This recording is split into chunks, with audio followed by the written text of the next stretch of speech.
Bapak Ibu jamaah pengajian yang kami hormati,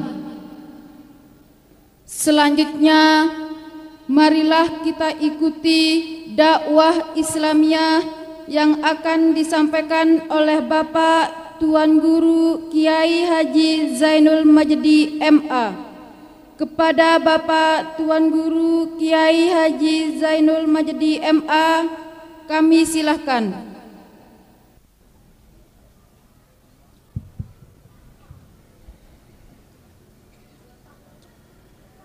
Bismillahirrahmanirrahim. Bismillah wa bihamdih. Assalamualaikum warahmatullahi wabarakatuh. Assalamualaikum warahmatullahi wabarakatuh.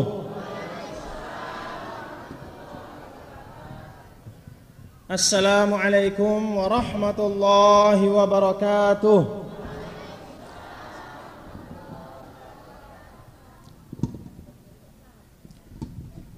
Alhamdulillah,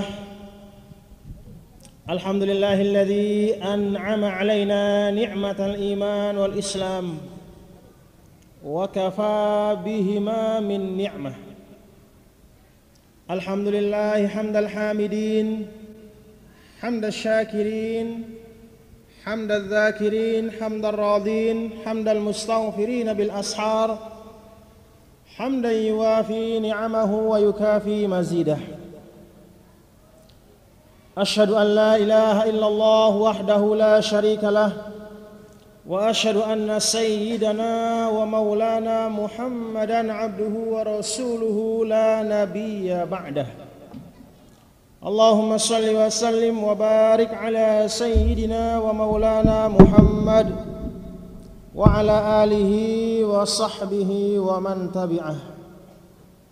اللهم أصلح أمة محمد صلى الله عليه وسلم وفرج عن أمة محمد صلى الله عليه وسلم وارحم أمة محمد صلى الله عليه وسلم وانشر واحفظ وأيد نهضة الوطن في العالمين بحق محمد صلى الله عليه وسلم.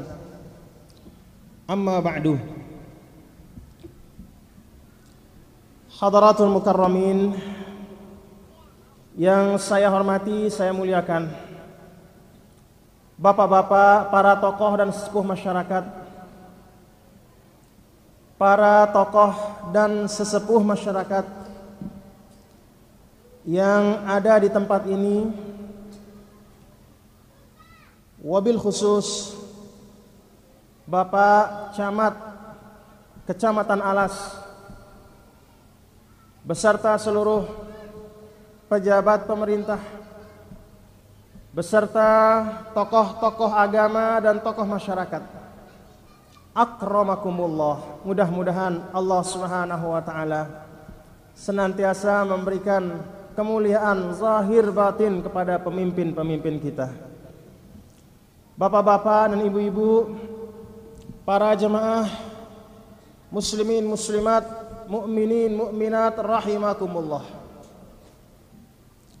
Alhamdulillah wa syukrulillah, tidak ada yang lebih pantas untuk kita ucapkan, untuk kita lafalkan dengan lidah kita pada sore hari ini selain ucapan syukur kehadirat Allah Subhanahu wa taala. Sebab apa yang telah kita laksanakan dan apa yang sedang kita laksanakan yang merupakan kebaikan-kebaikan, nikmat-nikmat baik duniawi maupun ukhrawi, semuanya bersumber dari Allah Subhanahu wa taala. Wa ma bikum min ni'matin faminallah wa in ta'uddu ni'matallahi la tuhsuha. Al-ayah. Apapun yang melekat pada dirimu, wahai manusia, entah yang melekat pada kita jabatan, yang melekat pada kita sebutan, yang melekat pada kita status sosial, kita memiliki anak, kita memiliki istri, kita memiliki harta, kita memiliki titel atau apa saja yang melekat pada diri kita, faminallah, bersumber dari Allah Subhanahu wa ta'ala. Wa in ta'uddu ni'matallahi la tuhsuha. Apabila engkau menghitung nikmat Allah, maka engkau sekali-kali tidak akan mampu menghitung nikmat itu. Apa yang kita laksanakan pada sore hari ini? Saya datang dari Pancor, menyeberang lautan dengan niat dan nawaitu untuk bersilaturahim dengan bapak-bapak dan ibu-ibu sekalian. Ibu-ibu dan bapak-bapak sekalian, para hadirin dan hadirat yang hadir di tempat ini juga saya yakin niatnya sama. Untuk memperkokoh apa yang memang diperintahkan dan diwasiatkan oleh Allah untuk diperkokoh. Di dalam Al-Quran Allah Subhanahu wa ta'ala menyebut beberapa ciri orang-orang yang berakal. Orang-orang yang memiliki hati akal budi. Dan saya yakin Anda semua, pelungguh semua, Anda semua bapak-bapak, ibu-ibu, tidak ada yang ingin dikatakan orang yang tidak berakal. Kita semua mengatakan diri kita orang yang berakal, orang yang cerdas kalau mungkin. Kita mengatakan diri kita orang yang waras. Apa ukuran kriteria kewarasan? Apa ukuran orang yang berakal menurut Al-Quran? Di dalam surah Ar-Ra'd, Allah Subhanahu wa ta'ala menyebutkan beberapa ciri-ciri orang yang berakal.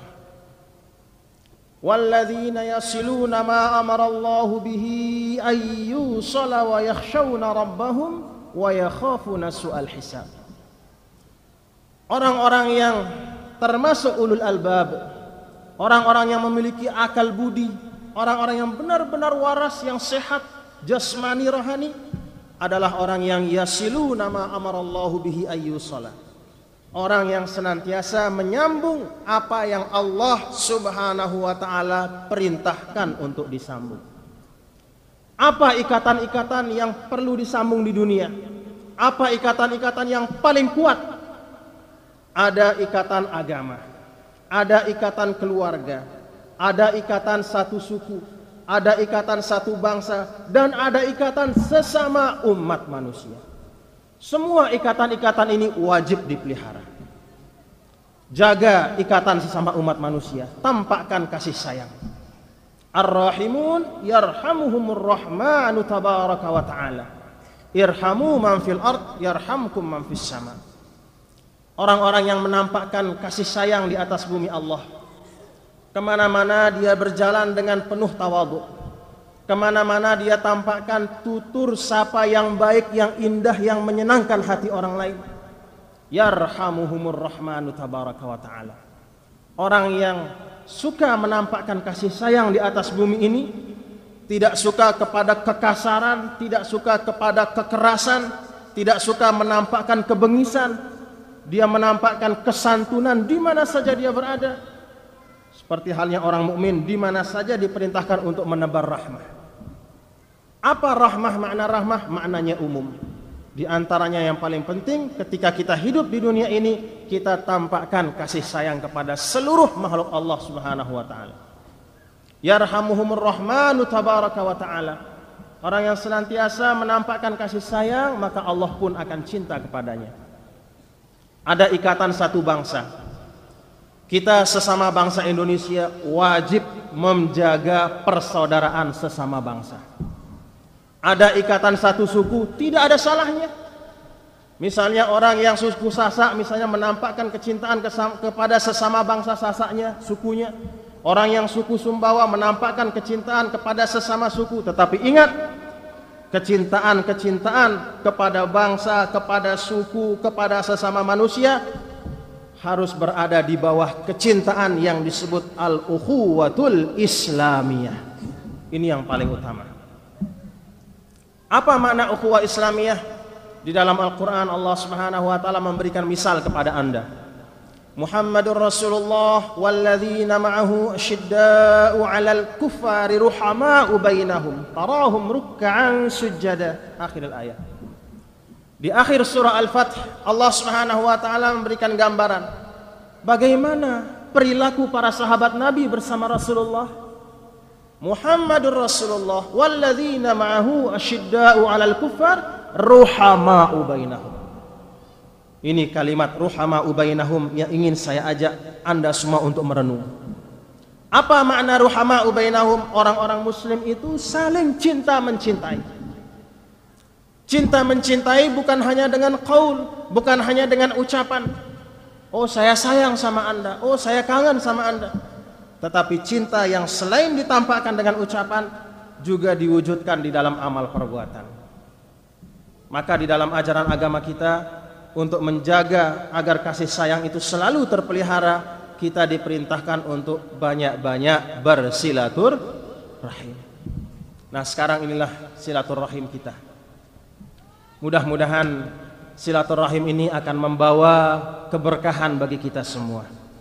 Mudah-mudahan silaturahim ini akan mengundang turunnya rahmat Allah. Rahmat Allah yang disebut di dalam hadis Rasulullah sallallahu alaihi wasallam bahwa la yadkhula ahadukumul jannata bi'amalihi. Qalu wala anta ya Rasulullah? Qala wala ana illa ayyataghammadanillahu birahmatin minhu fasaddidu wa qaribu. Atau kama qala alaihi salatu wassalam. Wahai manusia, tidak ada seorang pun yang bisa masuk surga, kata Rasulullah sallallahu alaihi wasallam, hanya semata-mata dengan amalnya. Kenapa demikian? Coba bapak-bapak pikir ya, ibu-ibu pikir. Kalau Allah Subhanahu wa ta'ala pakai sistem manusia, hitung-hitungan gaya saya, hitung-hitungan gaya bapak-bapak, cara berdagangnya manusia, cara perhitungan yang berlaku di tengah-tengah manusia, bagaimana cara manusia bermuamalah. Kalau dia memberikan suatu kebaikan, dia mengharap juga dibalas dengan satu kebaikan minimal. Kita memberikan seseorang kebaikan, kita juga mengharap untuk dibalas dengan kebaikan. Kalau ada orang yang melakukan suatu celaan kepada kita, ada orang yang menyakiti hati kita, maka kita juga sering terdorong untuk membalas perbuatan orang itu. Baik dibalas dengan baik, buruk pun dibalas dengan keburukan.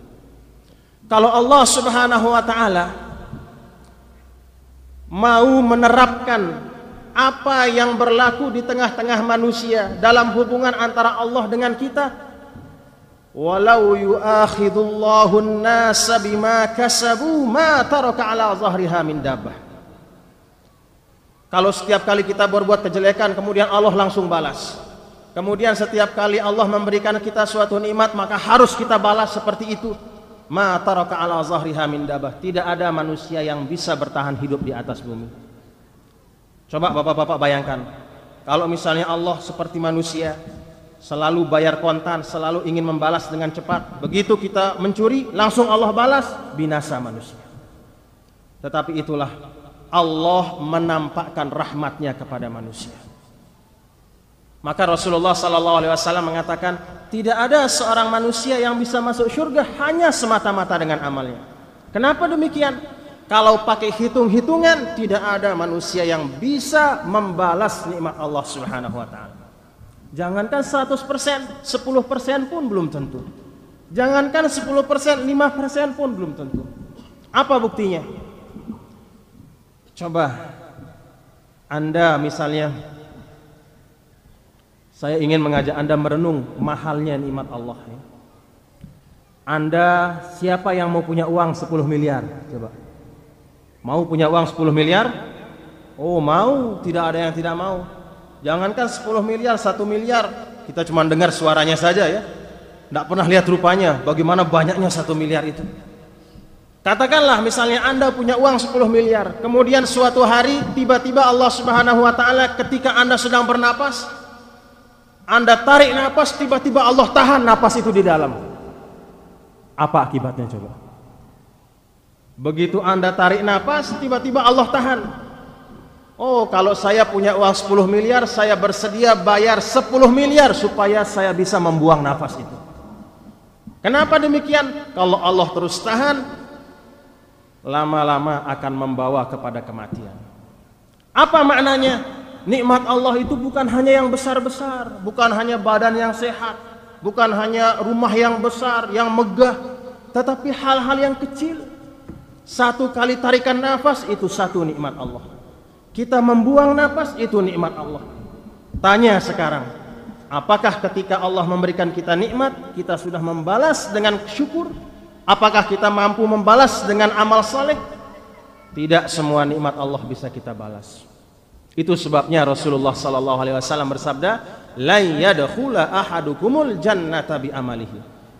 Kalau pakai hitung-hitungan amal, tidak ada seorang pun manusia yang bisa masuk ke dalam surganya Allah. Dulu kan ada cerita, beberapa kali saya ceritakan di majelis ta'lim. Ada dulu orang yang sangat rajin beribadah.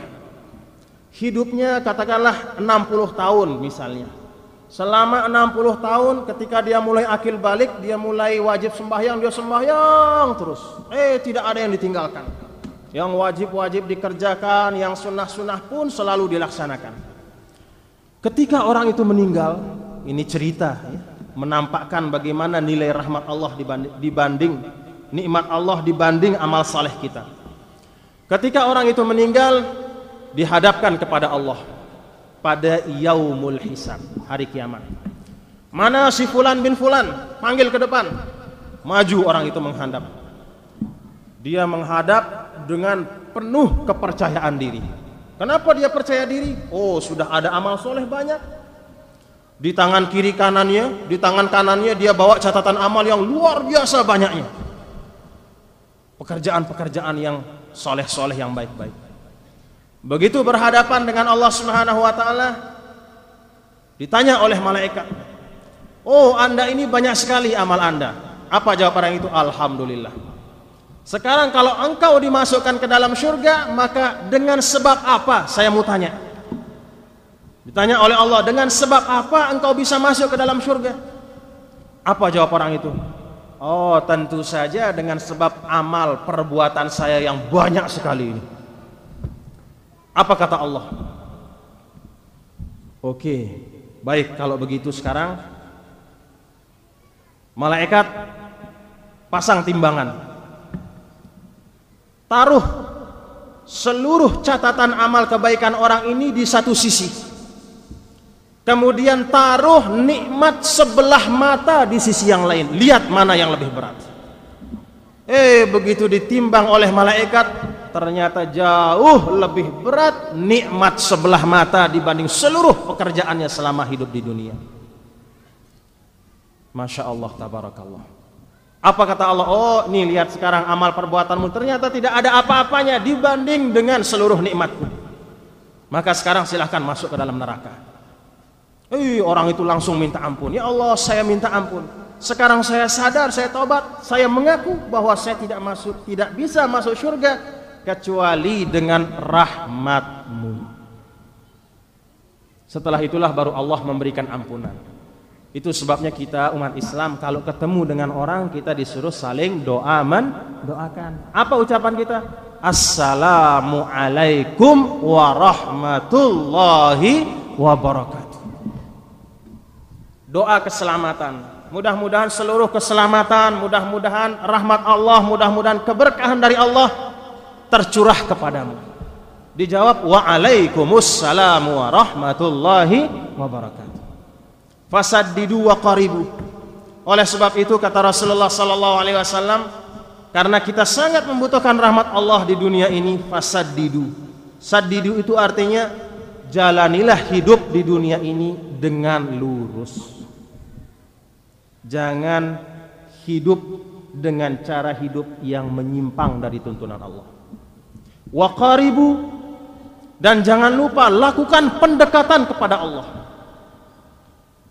Karena kalau seorang hamba mendekat kepada Allah, diibaratkan di dalam salah satu hadis Rasulullah sallallahu alaihi wasallam, kalau ada seorang hamba melakukan pendekatan sejengkal, Allah akan datang sedepa. Apabila seorang taubat kepada Allah, Allah lebih cepat datang untuk mengabulkan taubatnya. Nah, kita meniatkan mudah-mudahan pertemuan kita pada sore hari ini mudah-mudahan membawa rahmat Allah Subhanahu wa taala. Alhamdulillah, bersyukur saya. Tadi disebut oleh Bapak tokoh masyarakat, kemudian dari Bapak Camat bahwa kita di sini beragam. Disebut di sini banyak unsur.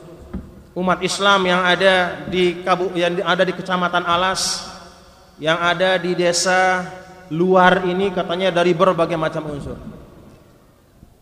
Ingat, jangan jadikan perbedaan itu sebagai sebab perpecahan. Karena Rasulullah sallallahu alaihi wasallam tidak pernah redha melihat perpecahan di kalangan umatnya disebabkan karena perbedaan. Apa makna perbedaan? Perbedaan adalah sunnatun min sunanillah, salah satu sunnatullah di atas bumi. Coba saya tanya bapak-bapak sekarang, kalau Allah mau menciptakan kita misalnya laki-laki semua, bisa apa tidak? Anda semua laki-laki misalnya, tidak ada perempuan, bisa apa tidak? Gampang sekali. Ibu-ibu tidak ada semuanya, yang ada cuma laki-laki. Ciptakan hewan semuanya jantan, tidak ada yang betina. Ciptakan manusia semuanya laki, tidak ada yang perempuan. Apa sulitnya? Innama qauluna li syai'in idza aradnahu an naqula lahu kun fayakun. Allah Subhanahu wa taala berfirman, kami kalau mau sesuatu tidak seperti manusia. Kalau saya, kalau Anda, bapak-bapak, ibu-ibu, kita mengharap sesuatu harus perjuangkan. Mau dapat uang misalnya rezeki harus kerja keras. Jangan mimpi, ya. Ada dulu katanya apa namanya itu?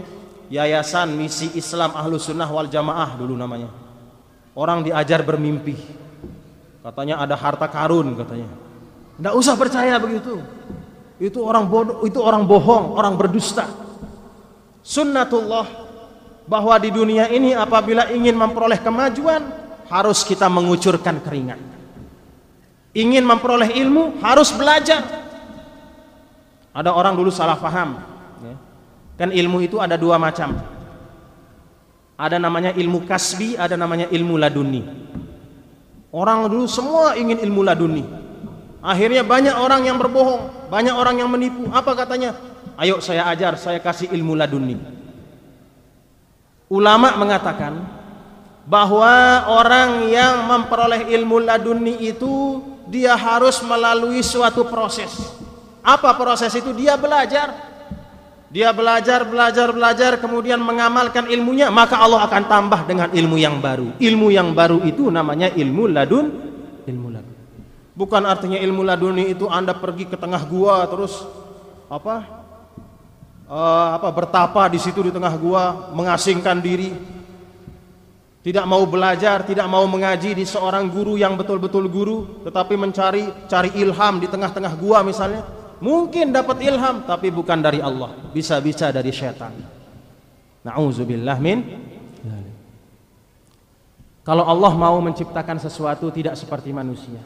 Kalau manusia butuh proses, kalau Allah sama sekali tidak ada proses. Innama qauluna li syai'in idza aradnahu an naqula lahu kun fayakun. Apabila kami ingin melaksanakan sesuatu hanya dengan kun fayakun. Begitu Allah mau, langsung sesuatu itu terwujud. Kalau Allah mau ciptakan kita semua laki-laki, oh gampang, kun fayakun.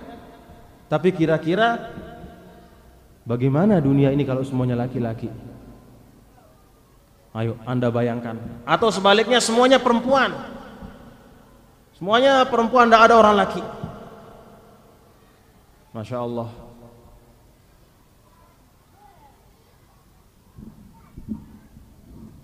Di dalam Al-Quran ada salah satu ayat yang disebutkan oleh Allah Subhanahu wa ta'ala.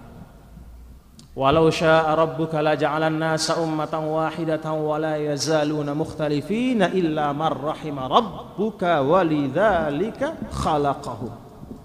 Kalau Allah Subhanahu wa taala mau menciptakan semua orang jadi agamanya Islam, semua orang muslim, bisa apa tidak? Gampang. Kun fayakun. Tapi kenapa Allah ciptakan ada orang muslim, kemudian ada orang non muslim, supaya orang muslim itu bisa bersyukur. Alhamdulillah Allah kasih hidayah iman kepada saya. Alhamdulillah Allah berikan saya termasuk orang muslim. Allah tunjukkan saya jalan menuju keselamatan. Itu salah satu hikmah perbedaan, supaya kita pandai saling mensyukuri nikmat Allah Subhanahu wa ta'ala. Allah mau menjadikan semua orang manusia menjadi orang kaya misalnya, bisa apa tidak? Oh, santer gampangnya, luar biasa mudahnya. Kun fayakun. Tapi kalau kira-kira semua orang kaya, apakah kehidupan di dunia bisa berjalan? Siapa yang mau jadi tukang sapu? Siapa yang mau jadi pembantu?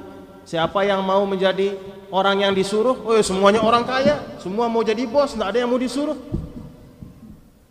Nah, itu salah satu hikmah dari perbedaan. Perbedaan bukan menjadi sebab kita berselisih, apalagi perbedaan di dalam masalah, katakanlah di dalam masalah intern umat Islam, organisasi bermacam-macam berbeda-beda. Saya yakin, ya, saya ini warga Nahdlatul Wathon. Saya yakin Al-Maghfurlah Maulana Syekh itu ketika mendirikan NW, ketika mendirikan organisasi Nahdlatul Wathon, bukan maksudnya untuk menimbulkan perpecahan. Ada organisasi Muhammadiyah, saya yakin pendirinya tidak memaksudkan Muhammadiyah itu untuk membuat suatu perpecahan. Demikian pula Nahdlatul Ulama, tidak ada pendirinya yang bercita-cita seperti itu. Semuanya cita-citanya satu, apa? Fastabiqul khairat, untuk saling berlomba di dalam kebaikan. Wa fi dzalika falyatanafasil mutanafisun. Di dalam kebaikan itu silahkan Anda berlomba-lomba. Nah, inilah kerangka kita memahami perbedaan di tengah umat. Jadi Anda semua, kita semua, jangan jadikan perbedaan sebagai sebab kita terpecah. Satukan kekuatan, satukan potensi. Yang warga NW dengan yang bukan NW, selama sesama umat Islam, satukan potensi. Untuk apa? Untuk mencapai li'i'la'i kalimatillah, meninggikan kalimat Allah. Dan tidak akan mungkin bisa terwujud kalau kita terpecah-pecah. Rasulullah sallallahu alaihi wasallam ketika hidupnya, ketika beliau berdakwah, tidak pernah mengajarkan perpecahan. Sahabat yang berbeda pendapat biasa, yang namanya perbedaan pendapat dari zaman Nabi sudah ada. Para sahabat banyak yang berbeda pendapat. Ada dulu kan cerita yang saya tertarik sekali sama cerita itu. Ada dua orang sahabat. Dua orang sahabat ini melakukan perjalanan musafir keluar dari Madinah, pergi untuk katakanlah berdagang berdua. Tiba-tiba tengah malam tidur di gurun pasir. Besok-besok pagi-pagi bangun-bangun, tiba-tiba dua-duanya junub. Apa istilahnya junub? Mimpi basah. Dua-duanya mimpi basah. Nah, namanya mimpi basah itu kan kita wajib mandi. Cari air. Cari air, muter-muter, namanya di padang pasir, enggak ketemu air. Akhirnya apa? Sepakat untuk tayamum, untuk sholat subuh. Yang satu sahabat ini mengatakan bahwa yang namanya tayamum itu adalah seperti tayamumnya kita wudhu. Jadi cukup membasuh muka, kemudian tangan kanan, kemudian tangan kiri, sudah selesai. Tayamum kita untuk mengganti air pada waktu mandi besar itu sama seperti tayamum kita untuk mengganti wudhu. Tuh kata satu sahabat. Kalau saya cukup seperti halnya berwudhu, membasuh muka dan kedua tangan. Sahabat yang satu tidak mau. Apa katanya? Oh, beda ini. Kalau wudhu memang begitu caranya, tetapi kalau mandi kan semua badan kita. Akhirnya apa? Dia berguling-guling di pasir itu. Kalau bahasa Sasanya beguluk dia. Beguluk. Akhirnya yang satu itu tayamum biasa, yang satu beguluk, berguling-guling, sembahyang berjemaah. Pulang ke Madinah diberitahu Nabi. Ya Rasulullah, saya ini bersama teman saya. Ini teman saya, kita buat perjalanan, kemudian kita dua-duanya katakanlah hadas besar, kemudian mau mandi wajib karena kita mimpi, kemudian pagi-pagi mandi wajib cari air tidak ketemu. Saya tayamum seperti tayamumnya wudhu, sedangkan teman saya ini dia berguling-guling. Nabi ketawa. Apa kata Nabi? Tidak menyalahkan siapa-siapa. Perhatikan ya. Tidak diejek yang sahabat, kenapa kamu guling-guling? Bego misalnya, bodoh misalnya, sang bodona misalnya kalau orang Sasa. Tidak begitu, Nabi cuma ketawa. Apa kata Nabi? Innama yakfika antaf ala haza wa haza, sambil ditunjukkan oleh Nabi cara yang benar. Maksudnya apa? Tidak perlu beguluk, tidak perlu berguling-guling sampai semua badan kamu kena pasir, tapi cukup dengan tayamum seperti halnya berwudu. Itu kebijaksanaan seorang pemimpin. Perbedaan di tengah sahabat itu tidak diperuncing oleh Nabi, kemudian sehingga terjadi perkelahian, tidak. tetapi diarahkan kepada kebaikan dengan cara yang sebijaksana mungkin.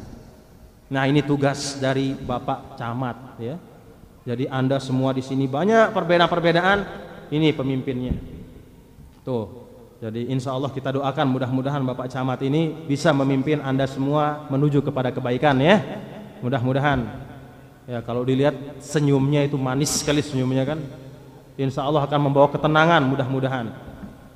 Nah, bapak-bapak dan ibu-ibu sekalian yang saya hormati, dalam kesempatan memperingati 1 Muharram tahun 1424 Hijriah, saya ajak Anda semua untuk pertama kita mempererat tali persaudaraan di antara kita.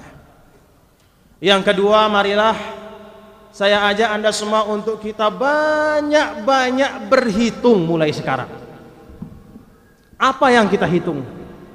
Bukan uang yang disimpan di bawah bantal, bukan rekening yang ada di bank yang perlu dihitung tiap hari, tetapi yang paling perlu untuk dihitung adalah catatan amal perbuatan kita. Ada salah seorang Arab, seorang ahli syair mengatakan, "Alaisa minal khusrani anna layaliyan tamurru bila naf'in wa tuhsabu min umuri." Mari kita hitung catatan amal perbuatan kita. Kata orang itu, tidakkah sangat rugi apabila ada seseorang, apabila saya misalnya, malam demi malam berlalu, hari demi hari berlalu, umur semakin banyak. Apa makna umur semakin banyak? Ayo, apa umur semakin banyak? Umur semakin banyak bukan kebanggaan. Umur semakin banyak artinya jatah Anda di sisi Allah itu berkurang. Ada orang umurnya misalnya 50 sekarang, sedangkan jatahnya di sisi Allah semuanya dari awal sampai akhir 65.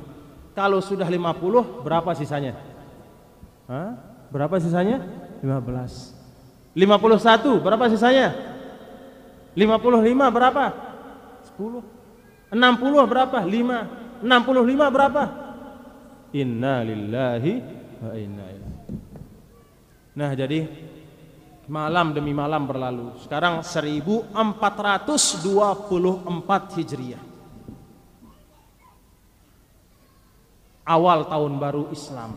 Tahun baru itu artinya di dalam Islam bukan joget-joget, bukan nyewa hotel untuk minum-minuman keras, untuk mengadu ayam memperingati tahun baru. Bukan dengan ngebut-ngebut di jalan sehingga mengganggu orang lain. Bukan dengan pacaran di tempat yang gelap-gelap, tahun baru katanya. Bukan itu tahun baru dalam Islam. Tahun baru dalam Islam itu tahun suatu yang bermakna perjuangan. Perjuangan untuk apa? Untuk meningkatkan kualitas iman dan takwa.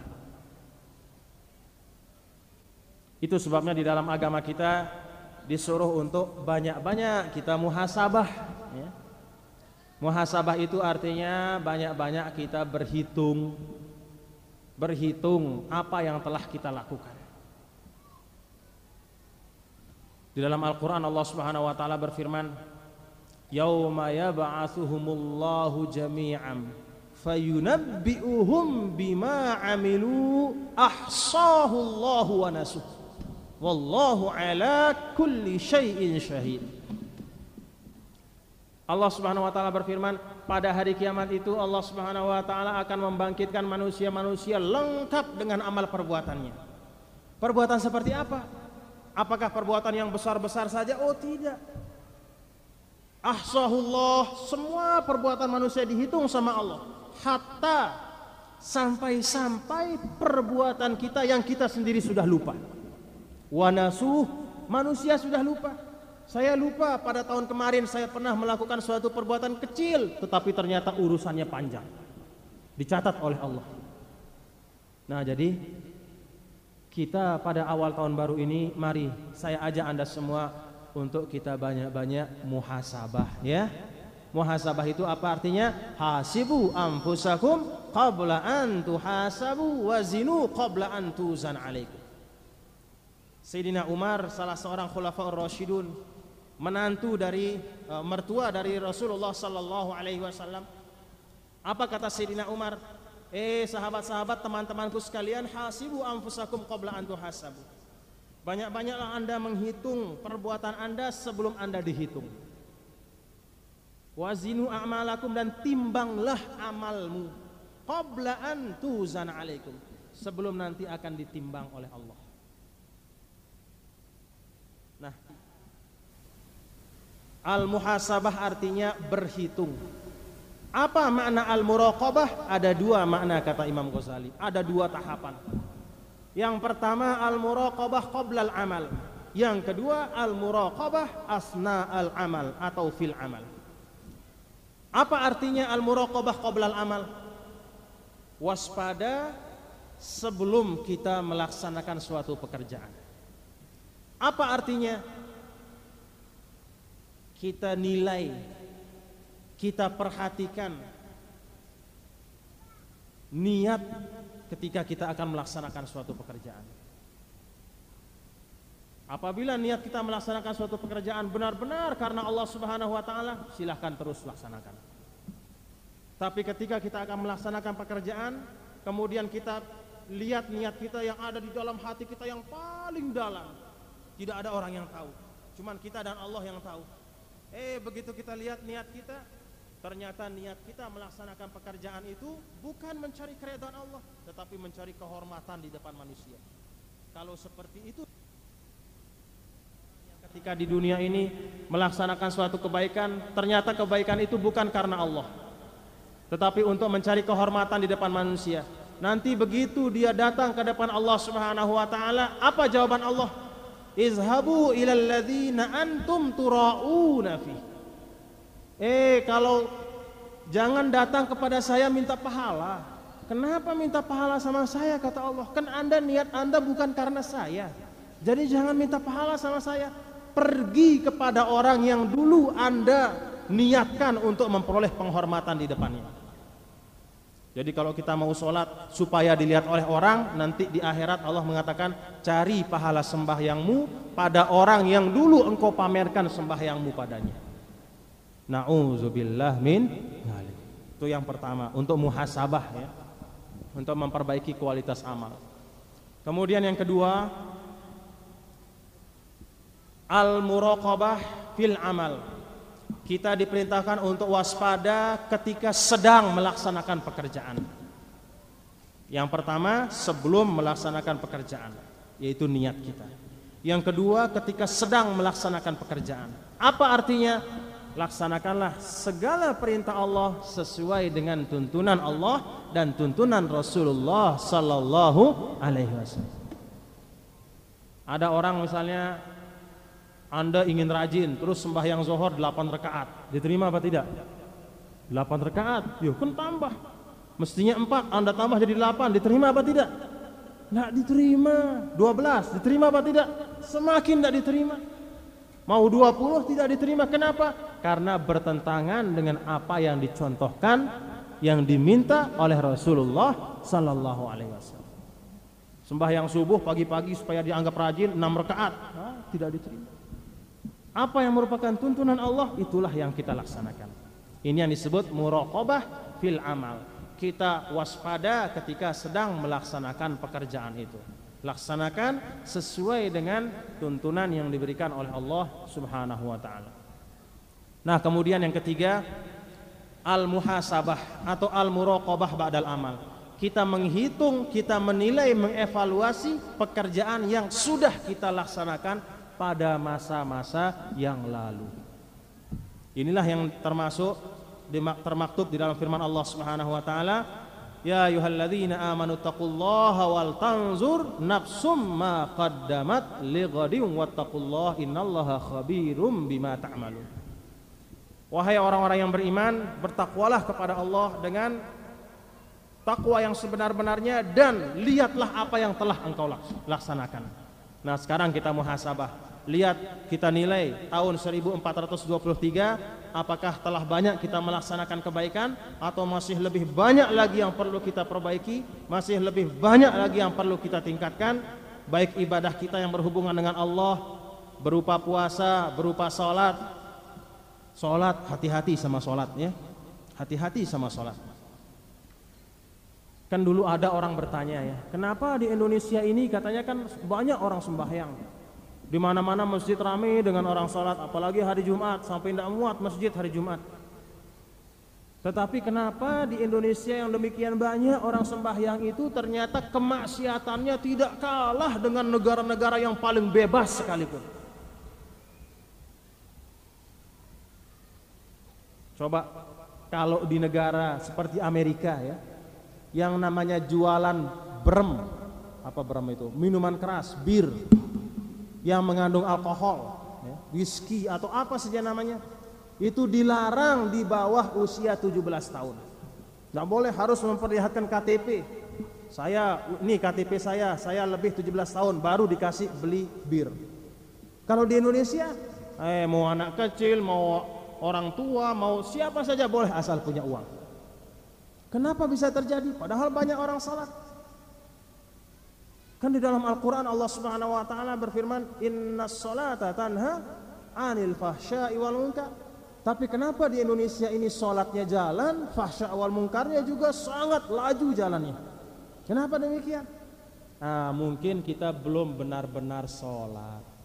Salat yang tanha anil fahsya'i wal munkar belum bisa terlaksana. Kenapa demikian? Banyak di antara kita yang sholat hanya ikut-ikutan. Coba saya tanya sekarang nih, benar-benar dia nanya ya, berapa rukun sembahyang? Coba, ayo, berapa rukun sholat? Ayo, berapa rukun sholat? Hah? Ayo, ada yang di madrasah berapa rukun sholat? Itu satu yang jawab. Ini bapak-bapak ada yang bisa jawab. Rukun sholat ada 13, harus paham dulu. Paham rukunnya, paham cara melaksanakannya, dan laksanakan dengan takhasyu'un wa tamaskunun, dengan betul-betul khusyuk, dengan betul-betul mengingat Allah Subhanahu wa taala. Itu sebabnya di dalam salah satu ucapan Rasul sallallahu alaihi wasallam kepada makmum kalau sedang sembahyang, beliau jadi imam, disebutkan bahwa sholatlah seakan-akan ini sholat terakhir sebelum engkau dipanggil oleh Allah. Apa maksudnya? Supaya kita khusyuk. Ada orang yang paling jelek di dunia, orang yang pencuri yang paling jahat di dunia. Siapa itu pencuri yang paling jahat? Pencuri sapi? Oh bukan. Pencuri emas perak? Oh bukan. Pencuri pembobol uang ratusan miliar? Bukan. Siapa pencuri yang paling jelek? Alladzi yasriqu fi sholati. Aswa'un nasi sariqatan, pencuri yang paling jelek di depan Allah, orang yang mencuri sembahyangnya. Siapa orang yang mencuri sembahyangnya? Allahu Akbar, dolin amin, terus dia ruku. Belum dia rata i'tidal, teng sudah naik lagi. Belum dia rata berdiri, teng sudah turun lagi. Belum jidatnya kena tempat dia sujud, teng sudah naik lagi. Itulah aswa'un nasi sariqatan, maling yang paling besar penjaranya nanti di akhirat. Orang yang mencuri salatnya. Mau dapat predikat seperti itu? Na'udzubillah min dzalik. Jangan sampai.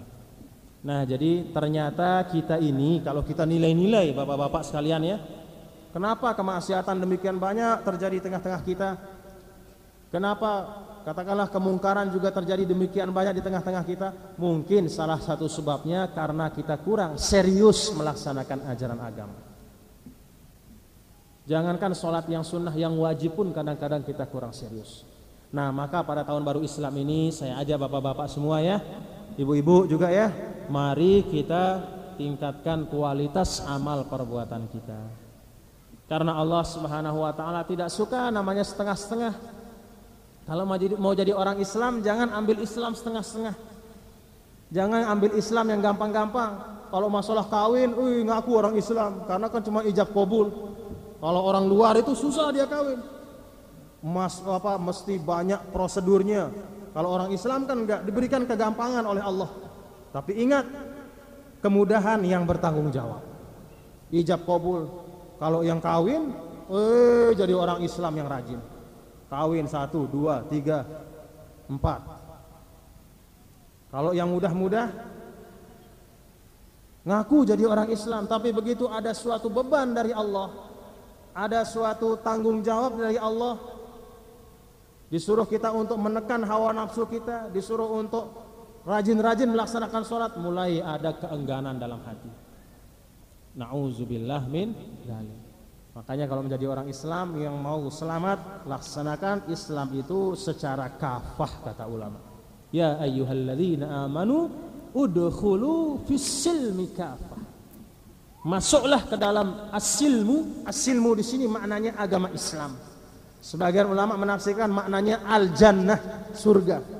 Masuklah ke dalam agama Islam itu yang akan membawamu kepada surga kafatan, secara komprehensif, secara menyeluruh. Jangan setengah-setengah. Mau jadi orang Islam, Allah tidak mengenal nama orang Islam 50%. Allah hanya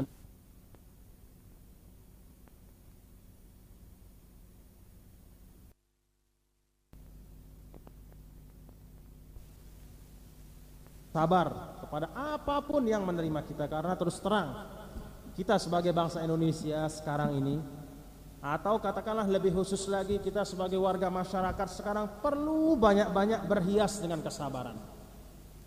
Kalau bapak-bapak punya persimpanan simpanan kesabaran 10, tambah 10 lagi jadi 20. Ibu-ibu punya sabar 50, tambah supaya jadi 100. Kenapa? Karena setiap saat kita membutuhkan kesabaran. Sabar terhadap apa? Sabar pertama, as-sabru ala ta'atillah. Sabar untuk melaksanakan ketaatan.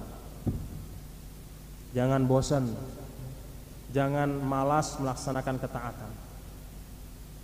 Dan yang namanya ketaatan itu sebenarnya Allah tidak minta sesuatu yang banyak-banyak, seperti misalnya 24 jam kita zikir, 24 jam kita sembahyang, tidak. Ahabbul amal ilallah ma duwima alaihi wa in qalla. Pekerjaan amal saleh yang paling dicintai oleh Allah itu adalah amal saleh yang selalu dikerjakan walaupun sedikit.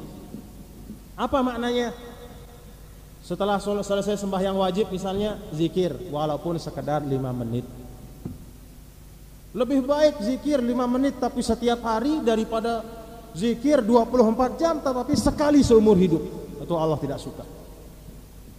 Nah, jadi tetapkan diri kita apa saja, subhanallah, alhamdulillah, Allahu akbar, wala haula wala quwwata illa billahil aliyil azim. Astaghfirullahalazim, astaghfirullahalazim, astaghfirullahalazim. Walaupun sedikit tapi tetap itu Allah sangat cintai. Itu yang pertama. Sabar yang perlu untuk diri kita sekarang. As-sabru ala taatillah, sabar untuk melaksanakan ketaatan.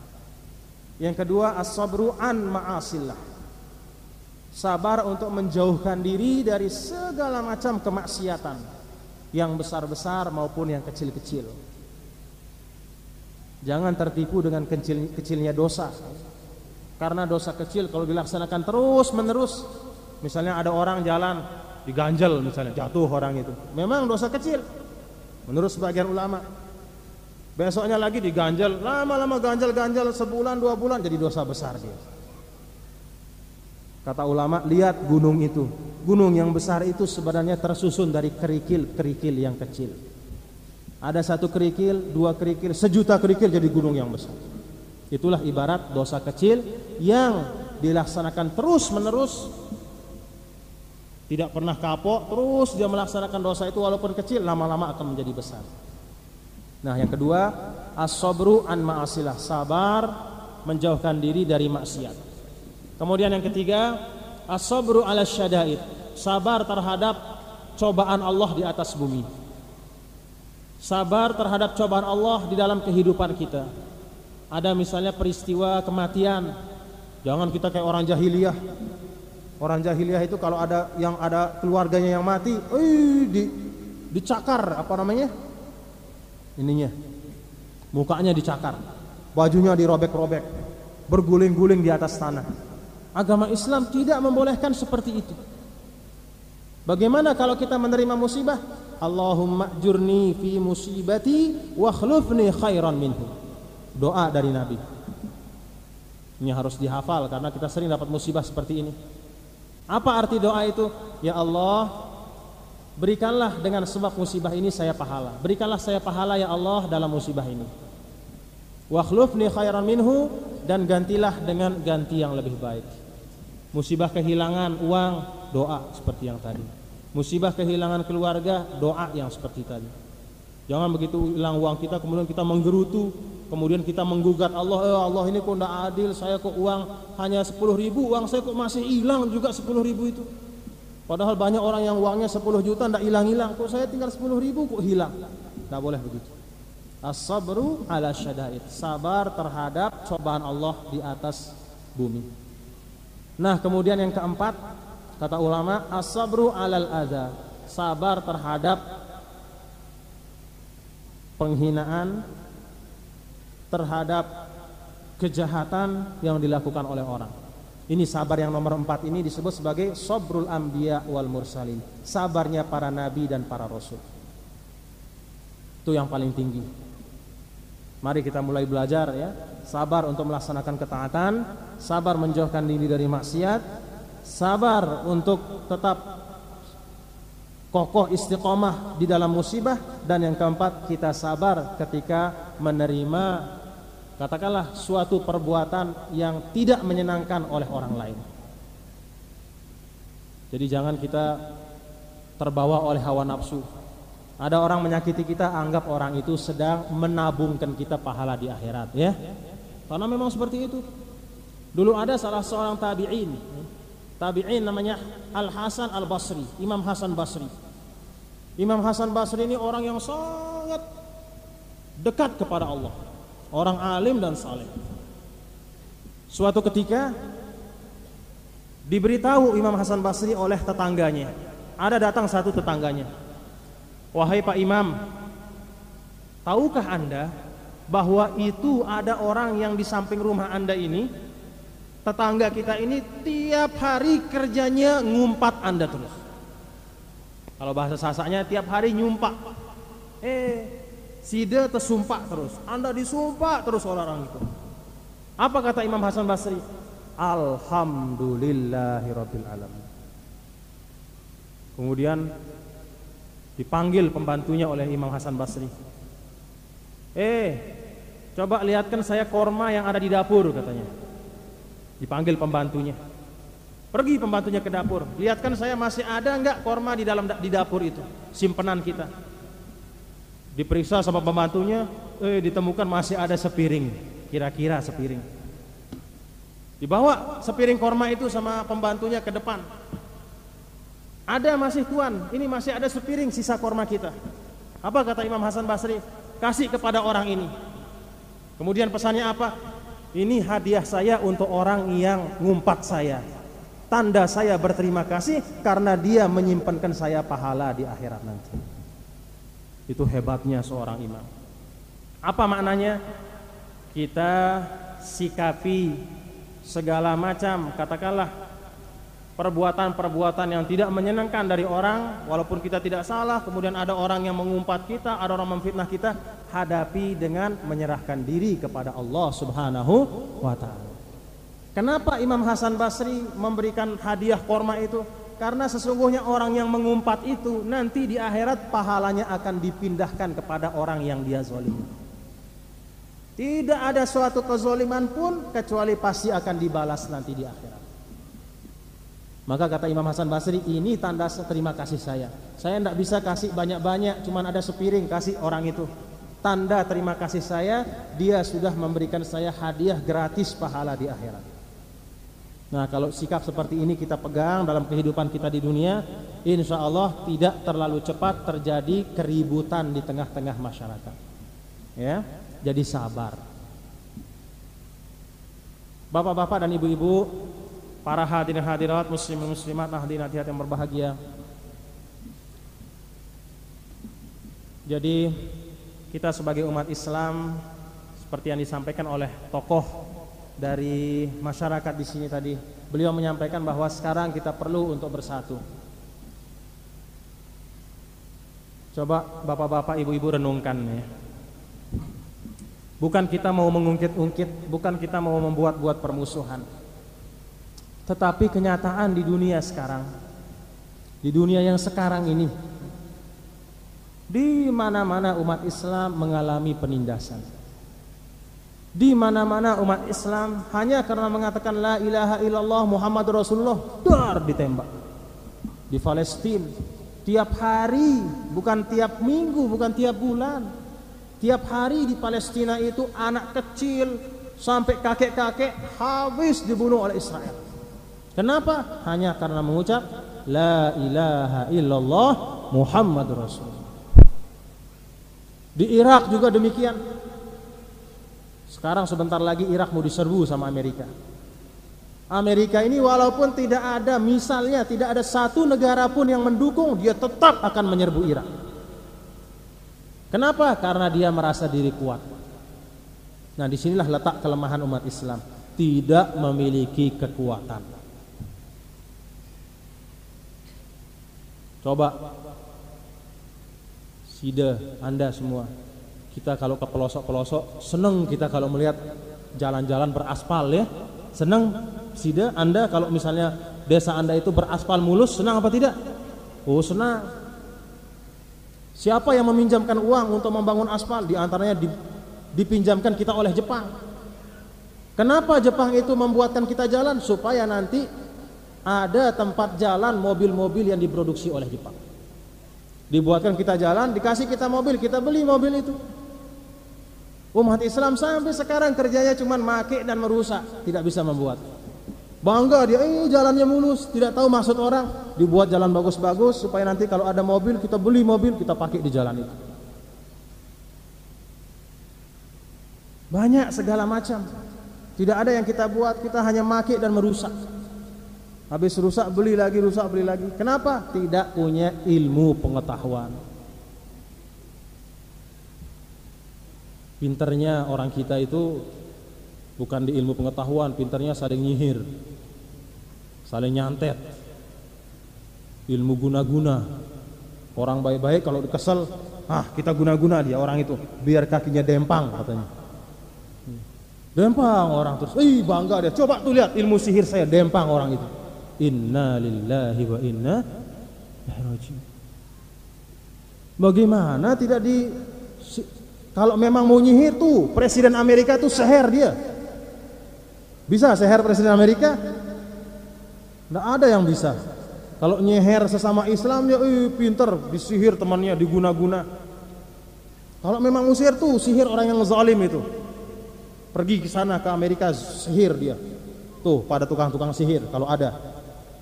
Itu pinternya kita. Saling umpat, saling jatuh menjatuhkan, ada yang naik sedikit. Makanya dulu yang contohkan kan kalau orang Sasak ya. Tapi kalau di Sumbawa mungkin tidak ada. Ini untuk introspeksi orang Sasak. Ada yang berasal dari Sasak di sini? Coba angkat tangan. Pernah Sida Presian ki? Pernah Sida Presian? Pernah lihat orang Presian? Coba lihat orang Presian, begitu dia dapat mantok temennya, langsung dia ngigel. Tuh orang Sasak. Iya, semakin belik bocor temannya, bocor temannya, semakin lama dia ngigel. Yo betul kan? Kalau Presian, jatuh temannya bermandikan darah, mukanya kalah temannya, semakin lama dia ngigel. Itu mentalitas kita. Senang melihat teman menderita. Bukannya senang lihat teman senang. Kita bahagia melihat teman sukses. Justru kita secara umum bangsa Indonesia ini sekarang kerjaannya kan saling gerik. Kayak orang naik pohon kelapa begitu sampai atas gerik lagi, jatuh teman, naik gitu. Terus saling jatuh menjatuhkan. Kenapa demikian? Tidak ada ukhuwah. Jadi mulainya dari hati ya. Tidak ada gunanya Anda sama saya bersalaman, misalnya salaman, senyum, mulut senyum, tapi hati awas saya tonjok. Tidak ada gunanya. Kapan saya dapat gebuk orang ini? Tapi mulut senyum. Itu orang munafik namanya. Hati yang mulai. Kalau hati sudah saling cinta mencintai, walaupun dipisah oleh lautan, tetap kita saling kangen. Nggih? Ya bapak-bapak, ibu-ibu. Kalau kita sudah sayang, yang namanya hati, walaupun jauh di mata, dekat Di hati. Tetap saling sayang, mulainya di hati. Tetapi kalau zohir saja, bagus rupa kita secara zohir, tapi hati kita berulet. Uletan hati kita. Kalau bahasa Sasak, talonate, ate betalo. Hatinya sudah tidak pernah senang melihat orang sukses, tidak pernah senang melihat orang bahagia. Ada orang beli mobil, itu kan beli mobil pinjaman uangnya. Ada orang misalnya ibu-ibu, apalagi paling banyak ibu-ibu itu sambil cari kutu di pintu, cari kutu. Ada orang lewat pakai kalung, itu kalungnya pinjam itu. Apa gunanya? Tidak ada gunanya, habis umur kita untuk hal-hal yang tidak-tidak. Nah, jadi ibu-ibu kurangi cari kutu ya. Ya, banyak-banyak berzikir ya. Banyak-banyak berzikir, banyak-banyak bekerja untuk kebaikan. Kurangi menggibah, menyebut-nyebut kejelekan orang, dan demikian pula bapak-bapak. Mulainya dari mana? Mulai dari hati. Maka terakhir yang pesankan kepada pelunggu semua, sebagaimana pesannya Rasulullah sallallahu alaihi wasallam kepada sahabatnya, "Idza qadarta antus biha wa tumsiya wa laysa fi qalbika ghillun lil muslimin faf'al." Atau kama qala alaihi salatu wassalam. Beliau pernah berwasiat kepada salah seorang sahabatnya. Jadi wasiatnya begini, "Wahai sahabatku, apabila engkau mampu." Nah, kalau Nabi mengatakan apabila engkau mampu, ini berarti suatu hal yang hebat. Apabila engkau mampu pada waktu pagi hari, kemudian pada waktu malam hari, artinya sepanjang hidupmu, pagi, siang, sore, walaysa fi qalbika ghillun lil muslimin, engkau mampu pagi, siang, malam senantiasa membersihkan hatimu dari kebencian kepada sesama umat Islam, faf'al, kata Nabi, maka kerjakanlah. Ini wasiat Nabi kepada sahabatnya, nasihat saya kepada diri saya dan kepada Anda semua. Mari kita bersihkan hati kita dari kebencian kepada sesama umat Islam dan bahkan kebencian kepada sesama umat manusia. Kita isi hati ini dengan kecintaan, dengan mahabbah, dengan saling kasih sayang, syafaqah, saling cinta mencintai, saling kangen, saling doa, saling bantu. Ini wasiat Rasulullah SAW dan mudah-mudahan kita semua bisa melaksanakannya. Bapak-bapak dan ibu-ibu, para hadirin-hadirat sekalian, mungkin ini yang bisa saya sampaikan dan mudah-mudahan ada manfaatnya, nggih. Mudah-mudahan ada manfaatnya dan mudah-mudahan ini bukan yang pertama dan terakhir kita berjumpa, tetapi mudah-mudahan pada saat-saat yang akan datang, tahun depankah atau 6 bulan lagi kah atau kapan saja Allah mentakdirkan, mudah-mudahan Allah kembali mempertemukan kita di tempat ini atau di tempat yang lebih baik, dalam keadaan yang lebih baik, dalam keadaan hati kita sama-sama bersih, sama-sama saling cinta mencintai. Hadanallahu wa iyyakum ajmain. Mohon maaf atas segala kekeliruan, kekhilafan, kekurangan, dan mudah-mudahan